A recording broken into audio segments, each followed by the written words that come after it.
Hello friends, welcome back to my channel. இன்னைக்கு நம்ம பார்க்க போகிற வீடியோ கர்ப்பிணிகள் பலாப்பழம் சாப்பிடலாமா சாப்பிடக்கூடாதா அதை பற்றி தான் இந்த வீடியோவில் நம்ம பார்க்க போகிறோம். நிறைய பேருக்கு ஒரு சிலர் வந்து சாப்பிடலான்னு சொல்லுவாங்க, ஒரு சிலர் சாப்பிடக்கூடாது, சாப்பிட்டா குழந்தைய வந்து பாதிக்கும்னு சொல்லுவாங்க. நார்மலாக கர்ப்பிணிகள் சாப்பிடலாமா சாப்பிடக்கூடாதா அதை பற்றி தான் இந்த வீடியோவில் ஃபுல் டீட்டெயிலாக பார்க்க போகிறோம். வீடியோவை ஸ்கிப் பண்ணாமல் முழுசாக பாருங்கள், அப்போ தான் உங்களால் எல்லாத்தையும் தெரிஞ்சுக்க முடியும். நம்மளோட சேனலை முதல் முறையாக பார்க்குறவங்களா இருந்தீங்கன்னா சப்ஸ்கிரைப் பண்ணிட்டு பாருங்கள், அப்போ தான் நான் போடுற யூஸ்ஃபுல்லான வீடியோ உங்களுக்கு நோட்டிஃபிகேஷனாக வரும். நார்மலாக பலாப்பழத்தில் என்னென்ன நியூட்ரிஷன்லாம் ப்ரெசென்ட் ஆகிருக்குன்னு நம்ம இப்போ பார்க்கலாம். பலாப்பழத்தில் போலேட், தயமின் அதிகமாக ப்ரெசென்ட் ஆகிருக்கு, நியாசின், ரிபோஃப்ளோவின், விட்டமின் சி அதிகமாக ப்ரெசென்ட் ஆகிருக்கு, விட்டமின் ஏ அதிகமாக இருக்குது. அது மட்டும் இல்லாமல் மேக்னீசியம், தாமிரம், பொட்டாசியம், இரும்புச்சத்து, கால்சியம், இதை தவிர நிறைய தாதுக்கள் வந்து இதில் அதிகமாகவே ப்ரெசென்ட் ஆகிருக்கு. குறைஞ்ச அளவு கொழுப்பு சத்துக்களும், கொலஸ்ட்ராலும், சோடியமும் இதில் வந்து இருக்குது. கர்ப்பிணிகள் வந்து தாராளமாக சாப்பிடலாம், எந்த பிரச்சனையும் கிடையாது. அது மட்டும் இல்லாமல் பலாப்பழத்தில் அதிகமான நார்ச்சத்து இருக்குது. இது வந்து கர்ப்பிணிகளுக்கு செரிமான பிரச்சனைகள் வந்து அதிகமாக உருவாகும். நீங்கள் நார்மலாக பலாப்பழம் எடுத்துக்கொள்ளும் பொழுது அந்த செரிமான பிரச்சனைகள் இல்லாமல் தடுக்கிறதுக்கு இந்த பலாப்பழம் வந்து ரொம்பவே ஹெல்ப் பண்ணும். கர்ப்ப காலத்தில் பலாப்பழம் சாப்பிட்றது வந்து பாதுகாப்பானதா? ஆஹ் க க கர்ப்பிணிகள் வந்து பலாப்பழம் சாப்பிடலாமா சாப்பிடக்கூடாதாங்கன்னு சொல்லிட்டு ஒரு சிலருக்கு வந்து ரொம்பவே டவுட் இருக்கும். ஒரு சில டாக்டர்ஸே வந்து பலாப்பழம் சாப்பிடாதீங்கன்னு கூட சொல்லுவாங்க.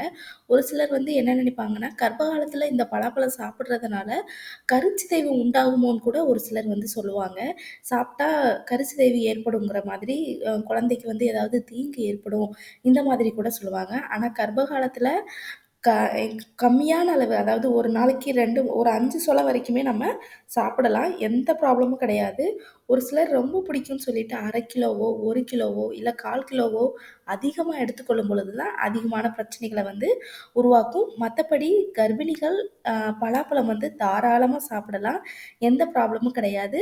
நீங்க பலாப்பழம் சாப்பிடுறதுனால உங்களுக்கு மட்டும் இல்லாம, உங்க குழந்தைக்கும் என்ன மாதிரியான நன்மைகள் கிடைக்குங்கிறத நம்ம இப்போ பார்க்கலாம். நெறைய பெண்களுக்கு வயித்து பிரச்சனைகள், அதாவது வயிற்றுல புண்ணு, அ வயிற்றுல இருக்கிற அந்த புறணியில் ஏற்படும் புண்ணுகள், இந்த மாதிரியான நெறைய பிரச்சனைகளுக்கு வந்து அ அதிகமா அவங்களுக்கு வந்து வயிறு எரிச்சல், இந்த மாதிரியான பிரச்சனைகள் அதிகமா இருக்கும். பலாப்பழம் எடுத்துக்கிறதுனால இந்த வயிறு சம்மந்தப்பட்ட பிரச்சனைகள் வந்து இல்லாமல் உதவுறதுக்கு இது ரொம்பவே ஹெல்ப் பண்ணும். பலாப்பழம் கர்ப்பிணிகள் நம்ம எடுத்துக்கொள்வதனால குழந்தையோட வளர்ச்சிக்கு இது ரொம்பவே ஹெல்ப் பண்ணும். ஏன்னா பலாப்பழத்தில அதிகமான கால்சியம் இருக்கு, அதிகமான துத்தநாகம் இருக்கு, இரும்புச்சத்து அதிகமா இருக்கு, பீட்டா கரோட்டின் அதிகமா இருக்கு. இந்த 4 சத்துமே ஒரு குழந்தையோட முழு வளர்ச்சிக்கும் ரொம்ப முக்கியமா சாப்பிட வேண்டிய ஒரு முக்கியமான நியூட்ரிஷன்னா நார்மலா கால்சியமும், இரும்புச்சத்தும் சொல்லுவோம். அது மட்டும் இல்லாம பீட்டா கரோட்டினும் சொல்லுவோம்.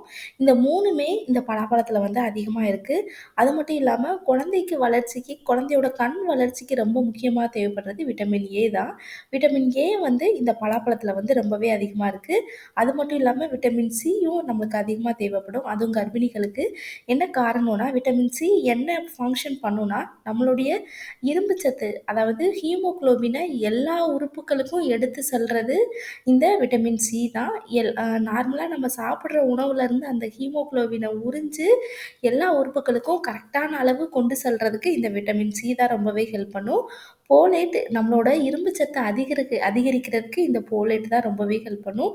அது மட்டும் இல்லாம இத தவிர நெறைய விட்டமின்ஸ்கள் வந்து அதிகமா ப்ரெசென்ட் ஆயிருக்கு. இதுவும் குழந்தையோட வளர்ச்சிக்கு வந்து ரொம்பவே ஹெல்ப் பண்ணும். ஒரு சில பெண்களுக்கு, அதுவும் இப்பல்ல நம்ம சாப்பிடுற உணவு முறை மாற்றத்தினால ஹை பிபியோ அல்லது லோ பிபியோ பிரெக்னன்சி வுமன்ஸ்க்கு நெறைய பெண்களுக்கு இருக்கு. இந்த நம்ம பலாப்பழம் எடுத்துக்கொள்றதுனால இதில இருக்கிற நியூட்ரிஷன்ஸ் எல்லாமே வந்து நம்மளுடைய ரத்த அழுத்தத்த வந்து கரெக்ட்டா வச்சுக்கிறதுக்கும், குழந்தையோட ஆரோக்கியமா வச்சுக்கிறதும், அதாவது குழந்தையோட வளர்ச்சிய வந்து ஆரோக்கியமா வச்சுக்கிறதுக்கும் இது ரொம்பவே ஹெல்ப் பண்ணும். நெறைய பெண்களுக்கு கர்ப்ப காலத்தில ரொம்ப சோர்வா இருப்பாங்க. ஒரு இம்யூனிட்டியோட லெவலே இருக்காது. ரொம்ப டல்லாவே இருப்பாங்க. அவங்க எல்லாமே பலாப்பழம் எடுத்துக்கொள்றதுனால அந்த எனர்ஜி வந்து ரொம்ப அதிகப்படுத்தும். அது மட்டும் இல்லாம நல்லா நல்லா ஆரோக்கியமா இருக்கிறதுக்கும், அந்த சோர்வு ரொம்ப டல்லா இல்லாம நல்லா ஹெல்த்தியா வச்சுக்கிறதுக்கும் இந்த பலாப்பழம் வந்து ரொம்பவே ஹெல்ப் பண்ணும். அதே மாதிரி கர்ப்ப காலத்தில நெறைய பெண்களுக்கு செரிமான பிரச்சனைகள் உருவாகும். மலச்சிக்கல் பிரச்சனைகள் வந்து அதிகமா அதிகமா உருவாகும். இதில இருக்கிற நார்ச்சத்து வந்து செரிமான பிரச்சனைகள வந்து ஈஸியா சரி பண்ணும். அது மட்டும் இல்லாம அதிகமான செரிமானத்த வந்து நல்லா இன்டியூஸ் பண்ணும். ஏன்னா, இதில அதிகமான நார்ச்சத்து வந்து இருக்கு. நார்மலா கர்ப்பிணிகள் ஒரு நாளைக்கு 10% 10% நம்ம நார்ச்சத்து இருக்கிற உணவுகள நம்ம எடுத்துக்கொள்ளணும். பலாப்பழத்திலேயே அதிகமான நார்ச்சத்து வந்து இருக்கு. கர்ப்பிணிகள் வந்து தாராளமா எடுத்துக்கொள்ளலாம். கர்ப்ப காலத்தில ரொம்ப ஒரு முக்கியமான ஒரு பிரச்சனைனா, மன அழுத்தம். எதையாவது நினைச்சுட்டு நம்ம வந்து மனக்குழப்பத்தோடயே இருப்போம். அப்படி இருக்கும் பொழுது, குழந்தைக்கு வந்து அது ரொம்ப கெட்டது. குழந்தைக்கும் வந்து குழந்தையோட வளர்ச்சி கூட ஒரு சில நேரத்தில சரியா இல்லாம போயிடும். அந்த மன அழுத்தத்த வந்து கண்ட்ரோல் பண்றதுக்கு பலாப்பழத்தில இருக்கிற அந்த கொட்டைன்னு சொல்லுவோம்ல, அந்த விதைகள் வந்து ரொம்பவே ஹெல்ப் பண்ணும். அத நல்லா வேக வச்சு கூட நீங்க சாப்பிடலாம். இல்ல பொரியல் பண்ணி மாதிரி கூட நீங்க சாப்பிடும்போது, அதில இருக்கிற புரோட்டீன் வந்து நம்மளுடைய மன அழுத்தத்த வந்து கம்மி பண்ணும்னு சொல்லியிருக்காங்க. அது மட்டும் இல்லாம நம்மளுடைய இம்யூனிட்டியோட லெவல வந்து ரொம்ப அதிகப்படுத்தும். நார்மலா நம்ம பாடியில விட்டமின் சியும், இரும்பு சத்தோட அளவும் ரொம்ப அதிகமா இருந்தா, நம்மளோட இம்யூனிட்டியோட லெவல் வந்து கொஞ்சமாவது அதிகரிக்கும். இதில விட்டமின் சி அதிகமா இருக்கிறதுனால, கர்ப்பிணிகள் பலாப்பழம் எடுத்துக்கொள்ளும் பொழுது, அவங்களுக்கு நோய் எதிர்ப்பு சக்தி வந்து அதிகப்படுத்தும்னு சொல்றாங்க. அப்ப இந்த பழத்த நம்ம யாரு சாப்பிடக்கூடாதுன்னு நம்ம பார்த்தோம்னா, கர்ப்பிணிகளுக்கு கர்ப்ப காலத்தில மட்டும் சுகர் பிரச்சனை வந்து வரும். அவங்க மட்டும் தவிர்த்துக் கொள்றது ரொம்பவே நல்லது. ஒரு சிலருக்கு பலாப்பழம் சாப்பிட்டா அலர்ஜி, வாமிட், தலைவலி, தலை சுத்தல் இந்த மாதிரி எனக்கு பிரச்சனை வரும். லூஸ் மோஷன் ஆகும். அந்த மாதிரி இருக்கிறவங்க வந்து தவிர்த்துக் கொள்றதும் ரொம்பவே நல்லது. இல்ல ஒரு தடவ நீங்க டாக்டர கேட்டுட்டு எடுத்துக்கொள்றதுனாலும் எந்த ப்ராப்ளமும் கிடையாது. பலாப்பழம் எடுத்துக்கொள்ளலாம். பலாப்பழத்தில இருக்கிற அந்த விதையும், அந்த கொட்டையும் எடுத்துக்கொள்றது ரொம்பவே நல்லது. நம்ம அந்த பலாப்பழம் மட்டும் இல்லாம, அந்த கொட்டையும் எடுத்துக்கொள்றதுனால, ரத்த சோகை நோய எதிர்த்து போராடக்கூடிய அந்த கொட்டை வந்து ரொம்பவே ஹெல்ப் பண்ணும். அந்த பலாப்பழத்தில இருக்கிற அந்த விதையும் இரும்பு சத்து அதிகமா ப்ரெசென்ட் ஆயிருக்கு. இரும்பு சத்து ரத்தத்தில இருக்கிற சிவப்பு அணுக்கள வந்து அதிகப்படுத்துறதுக்கு அந்த கொட்டை வந்து ரொம்பவே ஹெல்ப் பண்ணுதுன்னு சொல்லலாம். ஸோ ஒரு சிலருக்கு வந்து பழம் பிடிக்கலன்னு நெனைக்கிறவங்க கூட, அந்த பழத்தில இருக்கிற அந்த விதைய கூட எடுத்து நல்லா வேக வச்சோ, அல்லது பொரியல் பண்ணியோ சாப்பிடலாம். இது கர்ப்பிணிகளுக்கு அதுவும் இந்தியால வந்து ரொம்ப கர்ப்பிணிகள் பாதிக்கப்படுறதுன்னு பார்த்தோம்னா, இந்த இரும்பு சத்து குறைபாடுன்னு தான் சொல்லுவாங்க. அதனால தான் குழந்தையோட வெயிட்டும் கம்மியாகும்.